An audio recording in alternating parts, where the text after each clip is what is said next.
Hello, hello, hello. You are tuning into another episode of The Wunderkind Show. Today's first topic, the Ravens won, but look, if you're a Raven fan and you watching this, you know exactly what I'm talking about. Look, we got the W. We got the win. It was a supremely ugly win, but it was a win nonetheless. Now that the celebratory feelings have died down, and now we are of calm heads, calm minds, calm spirits. Bruh, this seriously, the coaching staff, gotta get out of here. I'm sorry. I am so sorry, bruh. Let me tell you something right now. I'm not hoping for anybody to lose their job or anything like that, but that was one of the most horrible coaching performances that I have ever witnessed in my entire 30 plus years of watching football. Straight up. Like, yo, this is ridiculous.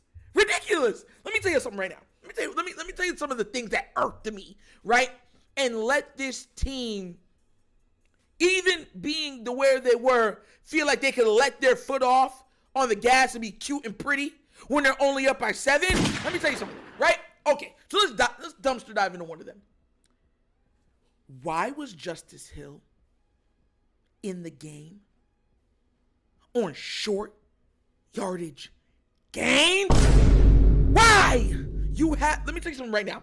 Keaton was a problem for that team the whole game. They could not stop him. They were like, God, he's too fast. Mama, for my Mexican brothers and sisters that be out there, Miguel.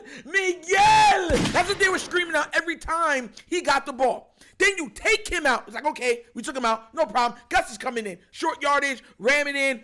You know what I'm saying? We got this. No, trots out Justice Hill, who is doing substitutions. Horrible. Absolutely horrible. And to make it worse, he fumbles the ball. That's what he does. You put him in short yards where he has to go run up in between the tackles to try to gain a yard. We saw Gus get stuck and still fall for an additional yard and a half. Because that's what Gus does. His name is Gus the Bus. Matter of fact, he's like the Magic School Bus. Come on, the Magic School Bus. Rock the river of love.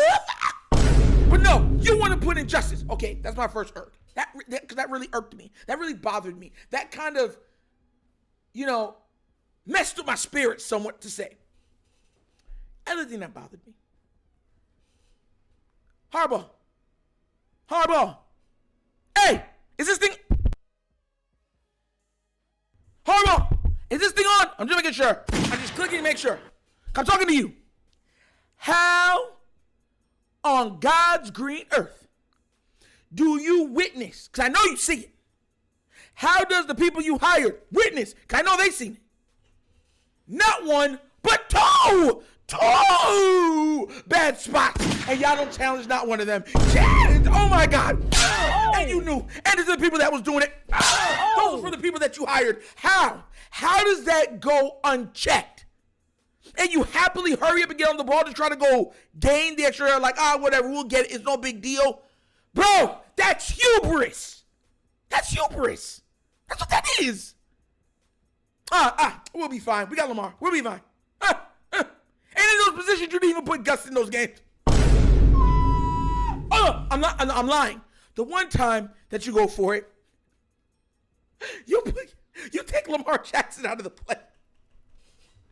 You take Lamar Jackson, Lamar Demetrius Jackson, LDJ. You take him out of the play where his gravity as a runner, as a thrower, as a complete playmaker is now absent from the play. And you say, Gus, just run it straight up and let's see what happens. And y'all expect me not to be mad about that? You expect me not to be bothered about that? Who else saw that? What was that? That's not even getting cute. I don't even call it being cute. I think it's, I don't want to call them that. Man, it's borderline incompetent. Lamar Jackson is the most dangerous playmaker in football. The reason why he's the most dangerous playmaker in football is because he can throw it with the best of them, right? And when the ball is in his hands, he could run it and make people miss and make plays like he's a top flight wide receiver or running back. Top flight skill player. You take him out of the play on a short yardage play for a direct snap to Gus.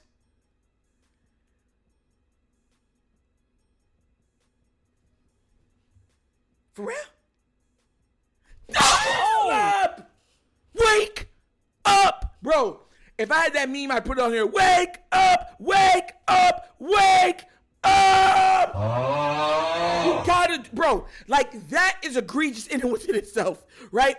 Okay. You got that out of the way, right? You got bad substitutions. Bad clock management and challenges, right? That's what it is. That's what it is. But then I think the biggest part that irked me, and this is probably the biggest thing that irked me over everything that I just said. And imagine, I said some pretty egregious things, right? Some things that make you be like, bro, I get why you mad, right, Nitro? Isaiah Likely in the first quarter. They had no answer for him. None. OBJ in the first quarter, they had no answer for him. None. And you didn't even pretty much see them for the rest of the game. That does more than irk me. That pisses me off. Let me tell you why that pisses me off. Because now we know it's purposeful. Because we've seen them do the same thing with Keaton Mitchell. We've seen them do the same thing with J.K. Dobbins. We've seen them when players start to go off, start to dominate, they pull them back. They rein them in. Instead of saying, yo, they hot, ride the hot hand. There's an old saying, because we play dominoes as Jamaicans. We play dominoes, we play Ludi. You can ask anybody, that every Jamaican that I've ever met plays at least dominoes and Ludi. Or they at least played both, right? They probably not big on both, but they play both, right? And there's an old saying my dad used to always tell me, especially in dominoes. When you slapping dominoes, what you give them for breakfast, you give them for lunch, and you give them to dinner. That's what that means. Whatever you give them for breakfast, you give them for lunch, and you give them for dinner. Do you know what that means? That means if they can't stop it, you force feed it down their throat. The Ravens will have things that work and will actively run away from the thing that works. Instead of having the cognizant mind to say, oh, let's milk that until they can't stop it. And then the next team that is watching film, we can make plays off of that because they're expecting something particular in that formation or in that look. They don't do none of that. None of it. And you saw EDC on the sideline was pissed. I know y'all seen it. He wasn't even happy when Zay scored. He was pissed the entire game. When you look at it, usually EDC's like, hey, good job. Because guys aren't being used to their full potential. I've told everybody on this platform multiple times, Likely would start on a multitude of teams in the NFL. He's regulated to the bench because this team cannot figure out a way to get him touches when Mark Andrews is in the game. Now Mark Andrews is not in the game, and that's all the benefit that you need to feed him the ball like you would Mark Andrews. And he gets hot. Everyone's like, oh my God, Likely it's him. And y'all be like, well, you like him? No more of him. Leave him wanting more. That's the way to do it. Oh. Bro, being a Raven fan, it's not good for your heart. It's not even good for your mind. It's not good for your spirituality. It's not. And look, we got the win. I know that. Because I know there's some Raven fans that cope. Capital C, capital O, capital P, capital E.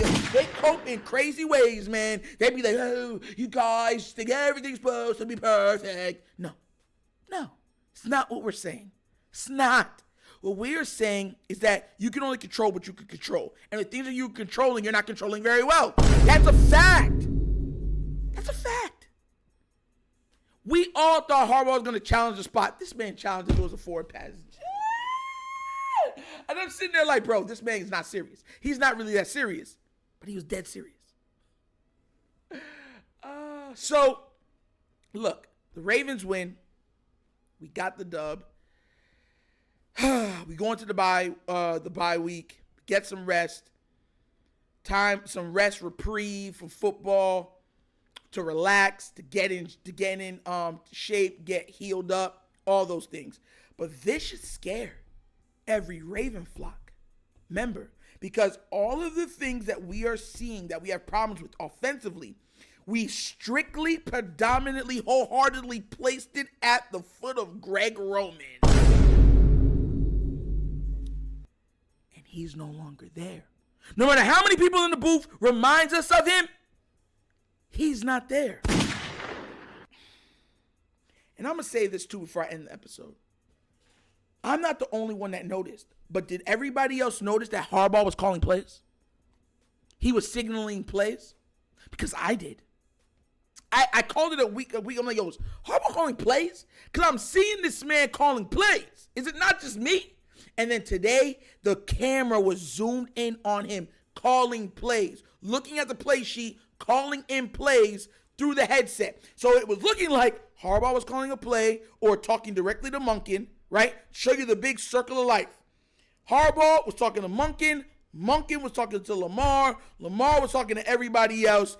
And we looked very disheveled, to say the least. But whatever. Did y'all notice that? Because I did. But whatever. Like I said, what do you guys think? Were you dismayed at the offense's lack of potency in that game? Consistency in that game? Let me know down in the comments, because I know a lot of Raven fans are going to cope. They're going to say, look, we're going into the bye week. Hopefully everything gets fixed. They're going to cope bad. But does this worry you? Because it worries me. And I think it should worry you. But hey, I'm Nitro, so sometimes they say I overreact. But what do you guys think? Let me know down in the comment section, please, all right? But this episode of The Wonder Kid Show. Thank you for watching. Y'all know how we get down. We have fun and we laugh. But everything we talk about rooted in what? Facts and truth. Please do remember, like, subscribe, hit that notification bell. That's imperative to this channel. You guys have no idea how much that helps out this channel. So if you're watching and you have not done so, please do remember, like, subscribe, and hit the notification bell if you want to be notified about when the new episodes are coming out, because 2 new episodes come out each day. Except for days we stream. We do 1 episode and then the stream. That's the only time, so I'm not going to lie, okay? Also, if you would like more content and stuff like that, check out the Wonder Kid Show's Patreon.